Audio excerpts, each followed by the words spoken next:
Savais-tu qu'il y avait 3 choses à ne surtout pas faire quand on a l'impression d'avoir un manque d'acidité, quand on digère mal et qu'on a des troubles digestifs? Je vais te présenter tout ça dans cette vidéo. La première chose qu'il faut que tu comprennes, c'est que un manque d'acidité est beaucoup plus courant qu'un excès d'acidité. Et bien souvent, on va être diagnostiqué par les médecins comme ayant beaucoup trop d'acidité sur la simple base qu'on a des reflux gastriques, qu'on a mal à l'estomac.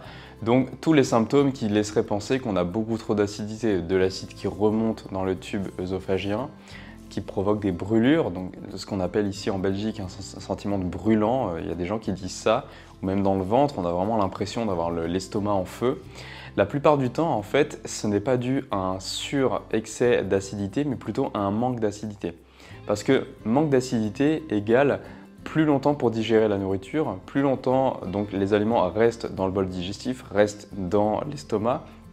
Et si peu qu'on ait le clapet comme moi ici, qui soit pas forcément bien fermé, dû aussi à un manque d'acidité, parce que plus l'acidité est faible, plus le clapet va avoir du mal à se fermer. C'est comme ça que ça se passe dans le corps humain.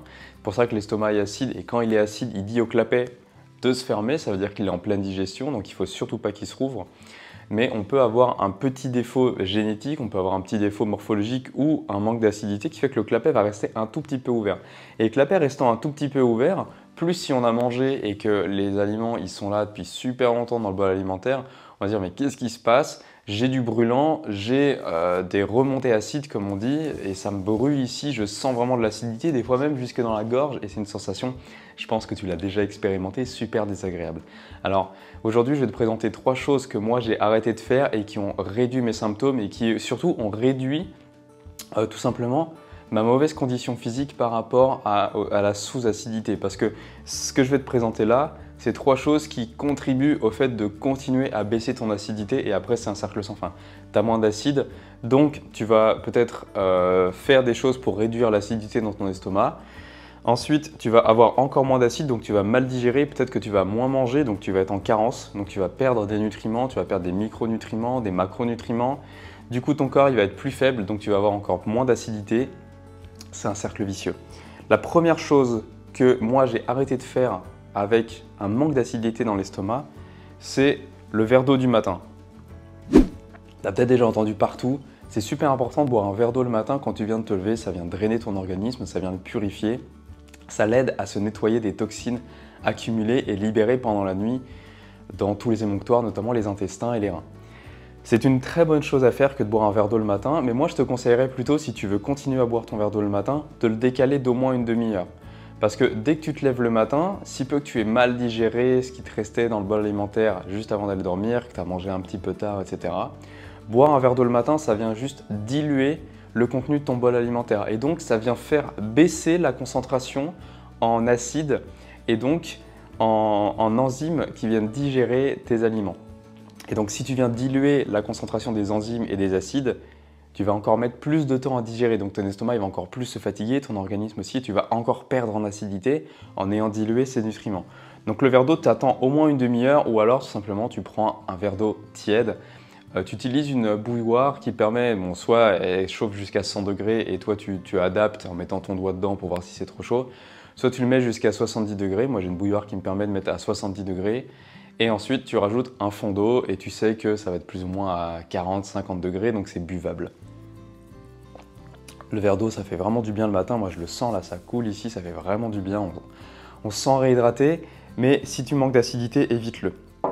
Deuxième chose à éviter quand tu manques d'acidité, ce sont les antiacides comme le Pentomède. Il y en a plein d'autres, mais en tout cas en Belgique, là où j'habite à l'heure actuelle, le Pentomède, c'est l'antiacide, l'inhibiteur de pompe à protons, donc IPP, le plus connu. Donc moi, tu vois, je devais le prendre le soir, une demi-heure avant le repas. Et en fait, c'est vraiment, je suis désolé pour les médecins, mais ça, c'est vraiment de la merde. C'est utile dans certains cas, effectivement, il y a vraiment des gens qui ont beaucoup trop d'acidité. Il y a des gens qui ont des problèmes d'estomac, dont il faut réduire l'acidité pour aller traiter les problèmes à l'estomac. Oui, ça existe. Il ne faut pas cracher sur la médecine moderne, elle est très utile. Mais si toi tu manques d'acidité, que tu as tous les symptômes d'un manque d'acidité, où on a l'impression qu'en fait tu as trop d'acidité parce que tu as des reflux gastriques, etc., on va te prescrire ça. Et ça réduit encore plus l'acidité de ton estomac. Donc ça veut dire quoi? En plus, c'est prendre avant le repas. Donc tu le prends avant le repas, donc tu viens casser entre guillemets la création de l'acidité dans ton estomac et ensuite tu manges. Donc tu vas digérer encore plus longtemps ce qu'il y a dans ton estomac, tu vas mettre encore plus de temps pour le digérer. Donc vraiment ça c'est à éviter. Si évidemment c'est pas prescrit par un médecin, de toute façon tu pourras pas le prendre. Mais moi ce que je t'invite à faire vraiment c'est faire le test de l'acidité chez toi, c'est très simple. Tu prends un verre d'eau, tu prends une cuillère à soupe de bicarbonate de soude. Donc pas du bicarbonate pour faire les savons, etc. Le bicarbonate de soude alimentaire. Tu dilues une cuillère à soupe ou une cuillère à café, c'est encore mieux parce qu'il y en a moins, une cuillère à café de bicarbonate de soude dans de l'eau. Tu bois le grand verre d'eau, donc tu vois, tu le dilues là-dedans, tu bois ton grand verre d'eau et t'attends. T'attends. Et en fait, ce qui va se passer, c'est que comme le bicarbonate de soude, c'est une base. Je pense que tu as fait de la chimie comme tout le monde au collège. Il y a les acides et il y a les bases. En gros, c'est les deux extrêmes. La base va faire réagir l'acidité. Donc, ce qu'il faut, c'est que tu aies un RAW. Parce que le bicarbonate de soude va réagir avec l'acidité, va créer du gaz et ça va remonter, tu vas avoir un RAW. Il faut le laisser sortir, il ne faut surtout pas que tu le retiennes. Donc fais ça chez toi si rôter c'est quelque chose qui te dérange ou si tu n'as pas envie d'être entendu par quelqu'un d'autre, ça peut arriver. Et donc il faut que ce RAW-là, il arrive dans les 2 minutes après que tu aies pris ton grand verre d'eau avec le bicarbonate de soude. S'il arrive après, 2 minutes 30, 3 minutes, 5 minutes, 10 minutes, là c'est qu'il y a un gros problème de manque d'acidité. Si ça arrive entre 0 et 2 minutes, c'est que son acidité est correcte. Donc, potentiellement, c'est que si ton médecin t'a prescrit des antiacides, c'est que peut-être il y avait une raison de prescrire ces antiacides. Voilà, ça peut te donner une piste, surtout ne t'automédicamente jamais, c'est-à-dire que si on te les a donnés il y a 3 mois et ne recommence jamais une cure sans repasser par ton médecin, au pire en lui expliquant pourquoi pas le test du bicarbonate de soude, je pense qu'il peut comprendre. Il a fait quand même 12 ans de médecine, 12 ans d'études. Souvent, les gens qui font médecine sont quand même des gens qui réfléchissent un minimum, même si leur cursus scolaire ne leur apprend pas tout ce qui est principe de naturopathie ou principe du vivant. On leur apprend la médecine traditionnelle. Troisième chose à éviter pour les gens qui, comme toi, ont peut-être un manque d'acidité, c'est de manger des aliments trop gras juste avant d'aller dormir, comme du beurre de cacahuète.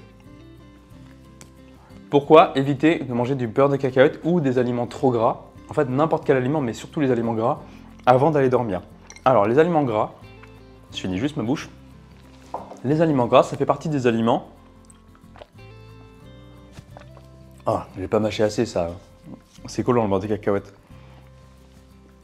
Les aliments gras, ça fait partie des aliments qui sont les plus difficiles à digérer et demandent le plus d'acidité avec les protéines. Sauf que les protéines, on a plus de facilité souvent à les digérer parce que on est habitué, on en trouve partout. On en trouve dans les légumineuses, on en trouve dans les légumes, on en trouve dans la viande qu'on mangeait quand on était chasseur-cueilleur à l'époque, pas en si grande quantité que maintenant.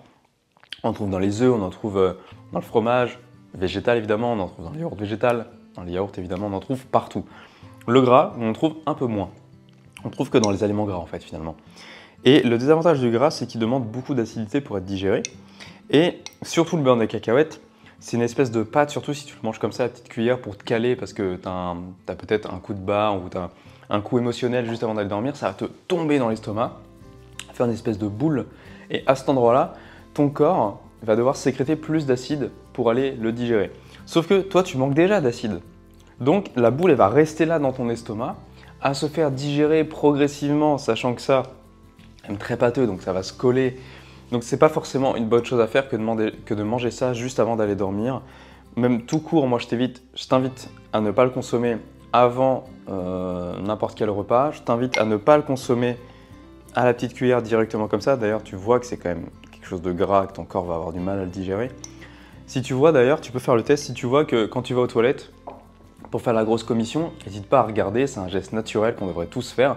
N'hésite pas à regarder dans la cuvette et à voir si tu as l'impression que c'est un peu visqueux, un peu gras, si tes selles elles sont collantes.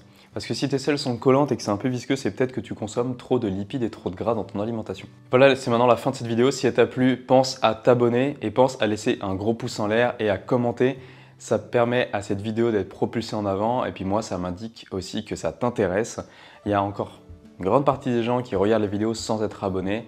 Donc vraiment, abonne-toi et active la petite cloche si tu as envie. C'est le petit bouton juste à droite du bouton s'abonner pour activer les notifications et recevoir une notification quand une nouvelle vidéo sort. Sur cette chaîne YouTube, on parle d'alimentation, de santé, de comment se sentir bien dans son corps pour tout simplement améliorer son corps, renforcer son corps, réduire ses troubles digestifs pour avoir une vie saine, une vie épanouie, manger ce qu'on veut, pardon, c'est le beurre de cacahuète, et se sentir bien. On est des jeunes pousses, c'est-à-dire qu'on se plante comme des graines et on va pousser dans la vie, on va grandir ensemble. Et moi, c'est mon but sur cette chaîne YouTube, c'est qu'on apprenne tous ensemble à grandir et à devenir des super humains et des super jeunes pousses. Donc si cette vidéo t'a plu, tu sais ce qu'il te reste à faire, n'hésite aussi pas à la partager. Nous, on se dit à la prochaine, prends soin de toi, prends soin de ton alimentation et surtout, mange et vis en conscience.